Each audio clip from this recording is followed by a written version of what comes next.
Okay, this is the whole harness distributed on her, but not anything fastened yet. It's just laying on her. This is the first step. First you put the collar on, then you carry the whole harness out here.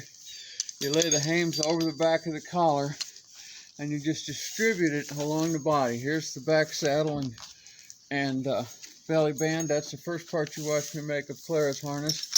This is called a spider. I haven't made this yet. This here is the breeching. Clara's is almost finished. Clara's harness is all red and Missy's is all green, so you'll always be able to tell which harness I'm showing you. Now, this breeching has to wrap around her haunches here, and it's the braking mechanism. But in order for that to work, first you have to get the whole thing up, and then you have to strap the hames so that they stay in place on the collar. The collar is the anchor point, and the hames are the anchor points of the collar. I would point out this is the lines that I drive them with. Over here on the other side, hanging on this other hame, this is her bit. When I bring this harness out here, I have all of it. It's two pieces, the collar and everything else. And this is just step one of distribution. The back hame strap is left buckled always. That's what the harness hangs by when it's hanging in the harness room, and it holds it together. And then under her chin and under the collar, there's another hame strap. I can't see what I'm videoing here, so I can't tell. And this has to buckle, and that holds this whole thing together. Okay, now once again, that's just distributed. The next, after you fasten the hame strap, now you've got an anchor point on her shoulders, and then you just pull everything back and distribute it on her body.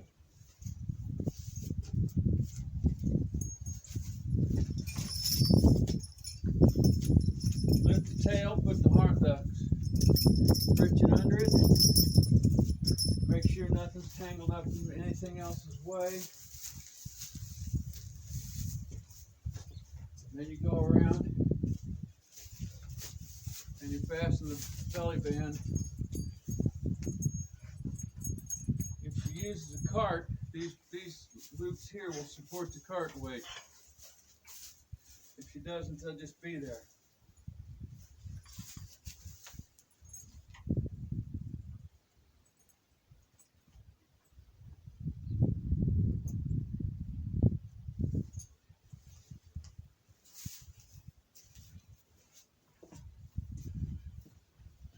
Now you want the breeching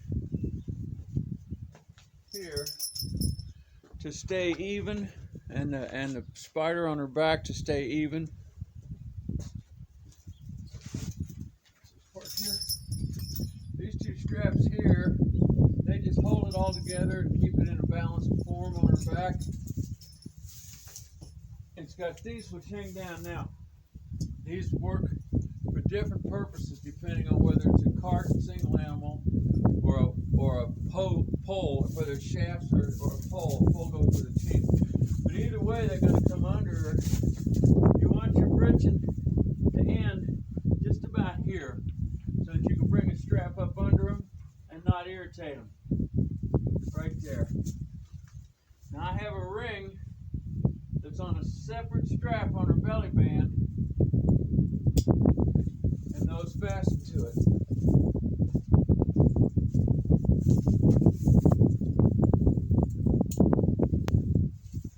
And they just keep that all straight. When a cart or a wagon tries to stop, it pulls like this, and that puts that breeching against her behind, and that's what breaks the cart. I need to add a couple more rings here so this one will hang better. It's got a lot of sag to it. It works, but it'll be better if I do that to it. Okay. Now once that's all done, the harness is basically in place. Next thing you have to do is put a bit in her mouth. You get an old enough animal and they'll take a bit up without even batting an eye. They'll just open their mouth and take it. But I've never had a young animal that would do that. It's wintertime and it's cold. So what I do right now is I hold the bit in my bare hands for a few minutes to take the edge off that cold so it doesn't bite her mouth, make her uncomfortable. This strap here goes under her chin, and to me, I can't ever put a bit on properly with that strap, so I always unbuckle it. And I don't do this like most people do, but this works for me on donkeys, and that's about all I gotta have. I use these two hooks, and I hang the bit to the cheek ring, the upper cheek ring on the harness, on the halter. So I hang it here like this.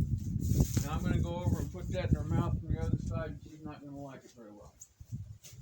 Come on, this way.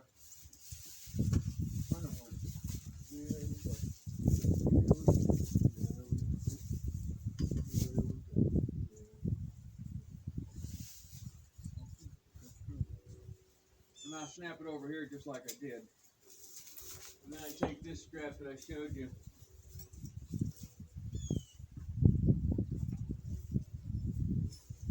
I buckle it under her chin.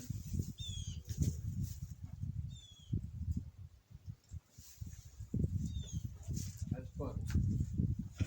Now the lines or reins, I always keep them just on the harness. I'm changing sides today. That's for a reason that I'm not going to bother to explain because it's too weird and it has nothing to do with anything that a regular working person needs to know about harness.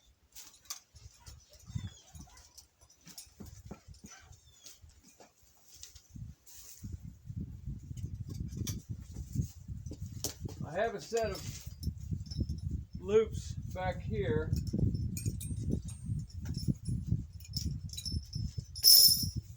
They hang on the spider, and they're a steel ring, and they're there just to support the shafts from the back.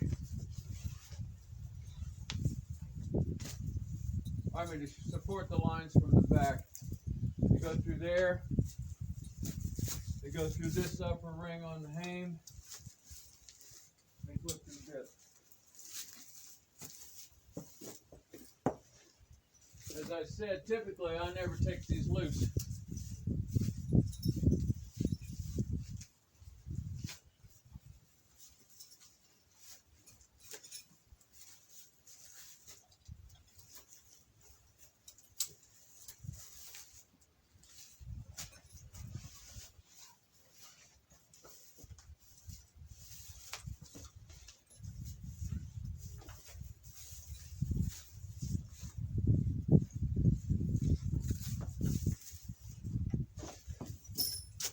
Parts here are the parts that pull the load. There's two of them.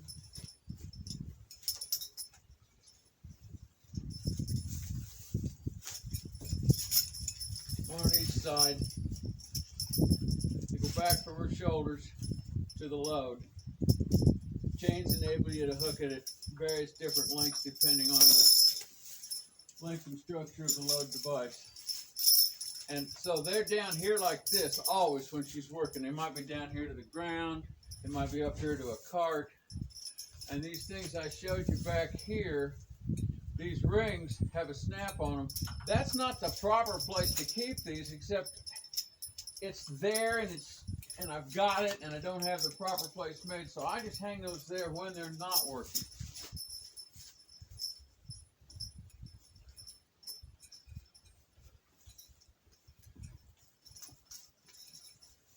Now she's completely harnessed up and she's ready to work. And that doesn't take nearly that long if it's happening without the description.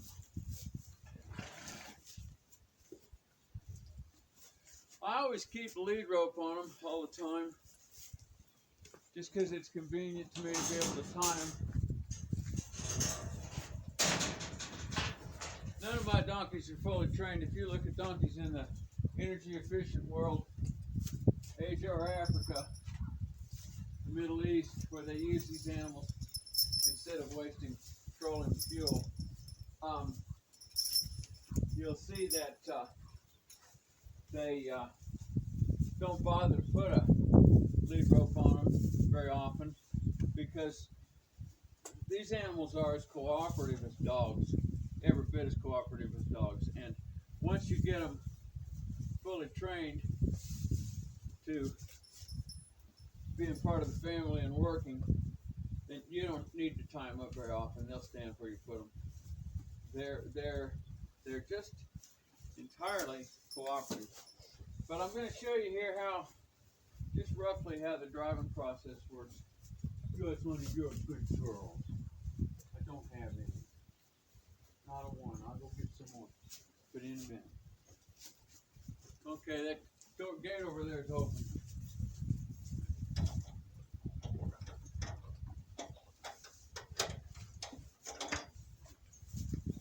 I just take her lead rope. You can see it here. I fold it over like that. Take a little single overhand knot in it.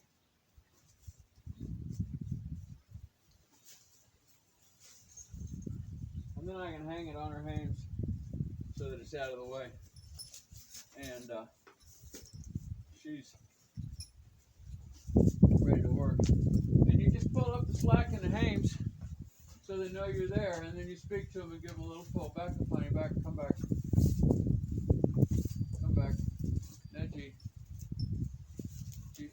Gio. That's my girl, walk up. When we get out there, I'll loop these lines over that hame ball again, and then I'll get the camera.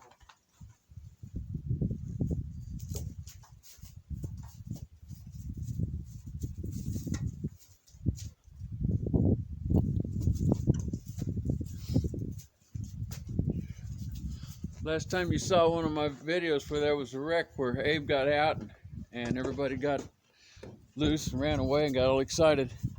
It's because I left this gate here open, and once he got his rope loose, in fact, I didn't even have him on his rope. He stayed in for a while, but he just got bored. He said, man, y'all are out there. I'm not going to stay here. So you really have to do this.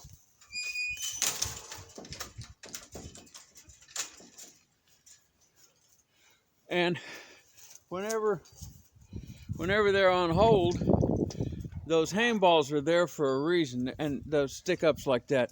And see, I can just loop up those lines and hang them there, and that way she can't step on them or hurt her mouth or anything like that. So she's okay. I'm going to go get the cart ready. We're going to do some cart work today.